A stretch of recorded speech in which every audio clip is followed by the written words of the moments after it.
उद्धव ठाकरे छत्रपती संभाजीनगरमध्ये आले. मामूनला घेऊन त्यांनी जे बोललेले आहेत ते जनतेला अजिबात आवडलेलं नाही. जनतेला माहित आहे की 1680 कोटीचं टेंडर याच उद्धव ठाकरे साहेबांनी किती दिवस लांबवलं. त्यांनी ती फाईल वर्षा ते महानगरपालिका का फिरवली, त्याच्यातल्या कमिशनचं काय झालं हे सगळ्या जनतेला माहित आहे. ते कोणत्या तोंडाने विचारतायत. विकास आणि उभाटा याचा संबंधच नाहीये. 90 कोटी उभाटाने आपण दिलेले घनकचरा प्रक्रियेचे गायब केले. अकोला प्रवासी बस संस्थेच्या 100 गाड्या उभाटाच्या नगरसेवकांनी गायब केल्या. 450 कोटी भूमिगत गटारला आलेले गायब केले. असे हे भ्रष्टाचारी उभाटाचे नगरसेवक आणि त्यांचे नेते यांना विकास हा काय असतो त्यांनी मुख्यमंत्री पदामध्ये आपण पाहिलं. महानगरपालिका निवडणुकीच्या प्रचाराचे अवघे काही तास उरले आहेत आणि सर्वच पक्ष आता एकमेकांवर टीका अस्त्र सोडताना आपल्याला पाहायला मिळत आहेत. उद्धव ठाकरे यांची सभा झाली आणि उद्धव ठाकरे त्या सभेमध्ये म्हणाले की 365 दिवसांपैकी संभाजीनगरकरांना फक्त 44 दिवस पाणी मिळतं आणि याचं कारण म्हणजे भाजपवाले आहेत. तर आपल्यासोबत शहर जिल्हाध्यक्ष किशोर शितोळे आहेत.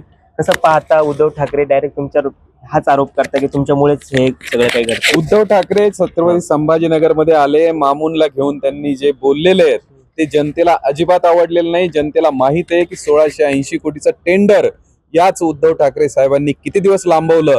त्यांनी ती फाईल वर्षा ते महानगरपालिका का फिरवली, त्याच्यातल्या कमिशनचं काय झालं हे सगळ्या जनतेला माहित आहे. ते कोणत्या तोंडाने विचारतायत की पाने आज जर उद्धव ठाकरेंनी सक्षमपणाने जर त्यावेळेला काम केलं असतं, पारदर्शकपणाने ती फाईल जर लवकर सही करून दिली असती तर 2-2.5 वर्ष गेलं नसतं. 1680 कोटीची किंमत 2700 कोटी, 1000 कोटी वाढले. याला पूर्ण जबाबदार उद्धव ठाकरे आहेत. छत्रपती संभाजीनगरकर उभाटाला कधीही माफ करणार नाहीत. त्यामुळे हे पाणी न देण्याचं पाप उभाटाने केलेलं आहे आणि आज देवाभाऊंचं सरकार आल्यापासून ही योजना कार्यान्वित झाली. उभाटाकडे त्याच्यातला 10-20% जो वाटा द्यायचा होता तो पण द्यायला उभाटा तयार नव्हतं. ते सुद्धा माननीय मुख्यमंत्री देवाभाऊंनी स्थान घेताच ताबडतोब ते पण मनपाची रक्कम माफ करून स्वतः राज्याने ती रक्कम भरलेली आहे. आणि आज या योजनेला एवढी चालना मिळालेली की आपण पाहिलं 3700 HP चे 3 पंप यांची ड्राय रन टेस्ट परवा झाली. माननीय मुख्यमंत्री देवाभाऊंनी आम्हा औरंगाबादकरांना, छत्रपती संभाजीनगरकरांना ही बातमी दिली आणि लवकरच मार्च पर्यंत आपल्या सगळ्यांना मुबलक पाणी येईल. उभाटाचं पाप मुख्यमंत्री देवाभाऊ यांनी साफ करून टाकलं. पण दुसरं ते वक्तव्य करतायत की मी ज्या काही योजना सुरू केल्या त्याचं श्रेय मुख्यमंत्री देवेंद्र फडणवीस घेत आहे आणि कुठेतरी त्यांना ही सवय आहे की दुसऱ्यांच्या योजनांचे श्रेय घेणं. विकास आणि उभाटा याचा संबंधच नाहीये. 90 कोटी उभाटाने आपण दिलेले घनकचरा प्रक्रियेचे गायब केले. अकोला प्रवासी बस संस्थेच्या 100 गाड्या उभाटाच्या नगरसेवकांनी गायब केल्या. 450 कोटी भूमिगत गटारला आलेले गायब केले.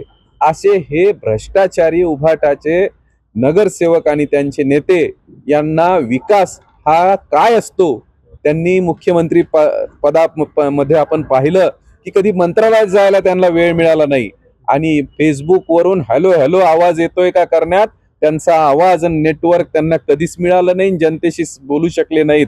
असं उभाटाच्या सरकारचा विकासाचा संबंध नाही. विकासाचं एकमेव नाव देवाभाऊ, देवाभाऊ, देवाभाऊ. बरं, ओबीसी दोन्ही भावांच्या इथे रॅल्या होत आहेत आणि अकबर उभाटाच्या सरकारचा विकासाचा संबंध नाही. विकासाचं एकमेव नाव देवाभाऊ, देवाभाऊ, देवाभाऊ. बरं, ओबीसी दोन्ही भावांच्या इथे रॅल्या होत आहेत आणि अकबर ओबीसी डायरेक्ट म्हणताय की ज्यांनी तुमची मस्जिद पाडली त्यांना तुम्ही विसरलाय का आणि हे विसरू नका. ओवेसी बंधूंचं काम आपल्याला माहिती आहे. धुडगूस घालणारी मंडळी आहे, धार्मिक वातावरण खराब करणारी मंडळी आहे. आमच्या शहरामध्ये चांगले उद्योग येत आहेत, व्यवसाय येत आहेत. आमच्या देवाभाऊंनी इथे मोठमोठे प्रकल्प आणलेले आहेत. त्या अधिकाऱ्यांना यांचा धुडगूस पाहिला तर हे येणार नाहीत. हे आमच्या हिंदू बांधवांनी ओळखलं पाहिजे. हे शहर अशांत ठेवण्याचं घाणेरडं काम दरवेळेला करतात. परवा त्यांनी एकमेकांवर हल्ले केले आणि शहरामध्ये तणाव निर्माण केला. तर ह्या मंडळींना आज कोणीही मतदार जवळ ठेवणार नाही. हे फक्त भावनिक धार्मिक रंग देऊन, वातावरण गरम ठेवून, भावनेच्या आहारी जाऊन हे समाजाला विद्वेष, जातीय द्वेष हे पसरवत राहतात. ओवेसींना TRP च्या शिवाय काही नाहीये. पण इम्तियाज जलील तर म्हणतायत की औरंगाबाद हे आमचा बालेकिल्ला आहे आणि आता पुन्हा एकदा आमचा जो पतंग आहे हवेत पुन्हा उडणार आहे. त्यांचा पतंग आम्ही कधीच काढून टाकलेला आहे, तो तुम्हाला 16 तारखेला लक्षात येईल. इम्तियाज जलीलनी एक विकासाचं काम सांगावं, पत्रकार म्हणून फक्त भडकत फिरणं आणि ते स्वतःच पैसे खाऊन त्यांच्यावर जे आता त्यांचेच कार्यकर्ते हल्ला करतायत, तर त्यांनी आपलं काम शिस्तीत करावं. आपल्याला काही संस्कार वगैरे करता येतात का पाहून घ्यावं, अन्यथा त्यांना पळता भोई त्यांचे कार्यकर्ते केल्याशिवाय राहणार नाही. बरं, शेवटचा प्रश्न. अकबर ओवैसी यांनी शेवटी एक शब्द बोलला होता की 15 तारखेला 15 मिनिट घ्या.